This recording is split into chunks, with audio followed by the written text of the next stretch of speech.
Hello అందరికీ. ఈరోజు చాలా సింపుల్గా ఈజీగా త్వరగా అయిపోయే డోరా కేక్ ఎలా చేయాలో తెలుసుకుందాం. ముందుగా 2 కప్పుల గోధుమ పిండి తీసుకున్నాను. 1 కప్ చక్కెర పొడి, పావు కప్ మిల్క్ పౌడర్ లేదా కండెన్స్డ్ మిల్క్ ఏదైనా ఒకటి తీసుకోవచ్చు.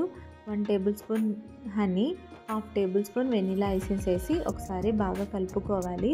ఇలా కలుపుకున్న వాటిలో కొద్దిగా మిల్క్ వేసుకుంటూ కలుపుకోవాలి. పిండిని ఎక్కడ ఉండలు లేనట్లు బాగా కలుపుకోవాలి.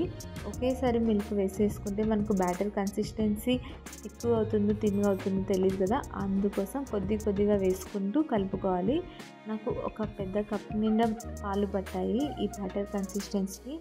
ఈ బ్యాటర్ వచ్చేసి దోశ పిండి లాగా కాకుండా కేక్కి అయితే ఎలా కన్సిస్టెన్సీ బ్యాటర్ చేసుకుంటామో అలా చేసుకోవాలి. తర్వాత స్టవ్ మీద ప్యాన్ పెట్టేసి, నాన్ స్టిక్ వాడే వాళ్ళకి ఆయిల్ అవసరం లేదు, లేదంటే కొద్దిగా ఆయిల్ వేసి టిష్యూ పేపర్తో ఇలా స్ప్రెడ్ చేసుకోవాలి.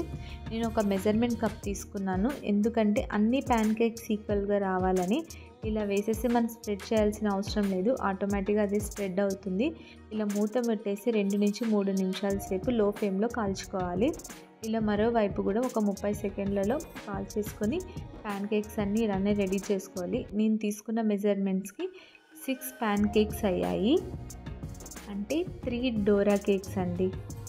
చాలా బాగా వచ్చాయి కదా, చూడడానికి ఎంత కలర్ఫుల్గా ఉన్నాయి. పిల్లలు అయితే చాలా ఇష్టంగా తింటారు. ఎవరైతే డోరా కార్టూన్ చూస్తారో వాళ్ళకి ఈ కేక్ గురించి బాగా తెలుస్తుంది.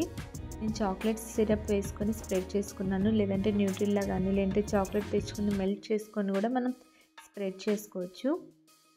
ఇలా ఈక్వల్గా స్ప్రెడ్ చేసుకొని కేక్ తయారు చేసుకోవడమే. చాలా సింపుల్ కదండి. పిల్లలు ఏదైనా కొత్త స్నాక్ అడిగినప్పుడు ఈజీగా ఇలా చేసియండి, చాలా ఇష్టంగా తింటారు, చాలా హెల్తీగా కూడా. మీకు కానీ నా వీడియోస్ నచ్చినట్లయితే మీ ఫ్రెండ్స్కి, మీ రిలేటివ్స్కి షేర్ చేయండి. చూడండి, నేను టేస్ట్ చేసి చూస్తున్నా ఎలా వచ్చిందో అని. నాకు చాలా బాగా అనిపించింది, చాలా బాగుంది. మీకు కానీ వీడియోస్ నచ్చినట్లయితే లైక్ చేయండి, షేర్ చేయండి, subscribe. Thank you for watching.